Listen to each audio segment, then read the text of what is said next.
ખંભાળિયા તાલુકાના ખજુરિયા ગામમાંથી મોટા સમાચાર સામે આવ્યા। સરકારી શાળાની 8મા ધોરણની વિદ્યાર્થીનીએ ઝેરી દવા પીધી। સ્કૂલમાં અન્ય વિદ્યાર્થીઓના ત્રાસથી કંટાળી પગલું ભર્યું હોવાનો આક્ષેપ। વિદ્યાર્થીનીના પિતાએ શિક્ષકો સામે ગંભીર આરોપ લગાવ્યો। ફરિયાદ કરવા છતાં શિક્ષકો કોઈ ધ્યાન ન આપતા હોવાનો દાવો।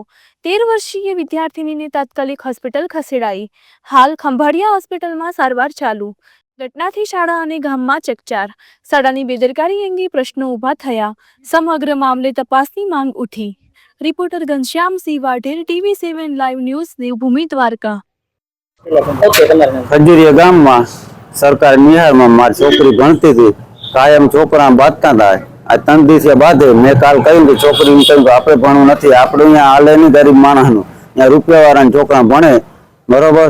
અને સાહેબો કોઈ જવાબ દેતા નથી। સવારે છોકરી ધરા ભણીને વહી ગઈ દવા પી, તે સાહેબો ઘેર મૂકી ગયા, દવાખાને ના લઈ ગયા બરોબર। ને પછી કરાવ્યું નહીં કે અમે કહ્યું કે સાહેબનો ફોન આવ્યો કે તમારી છોકરી મજા નથી।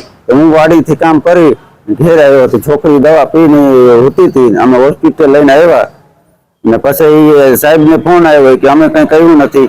તો આ 3 દિવસે છોકરા બાંધે તો કોઈ જવાબ દેતું નથી। ફોન લઈને બેઠા હોય હામાં તો એ છોકરીને જવાબ દે કે મારો બાપ રૂપિયાવાળો છે, મારો બાપ આવો છે, તમને તમારું કંઈ ના આવે। સાહેબો કંઈ બોલતા નથી। છોકરી ઝેરી દવા પી ઘેર આવી સુઈ ગઈ કે મને કે બધા છોકરા દબાવે તો સાહેબો કંઈ કહેતા નથી। ટ્યુશન હલાવે 25 વર્ષ આવી કે તમારે પ્રાઇવેટમાં સરકારીમાં મૂકવો અને પૈસા હોય ને તો છોકરા ભણે, નકારી કે ભણે નહીં। સરકારીમાં કે આવા જ ભણે બરોબર। ત્યાં મારે બાંધે બધું હાલે કે સાહેબો કે ટ્યુશનમાં મૂકો તો તમારા છોકરા ભણે। સરકારી નોકરી કરતા ગામમાં ટ્યુશન હલાવે બરાબર તોય કોઈ કહેતું નથી।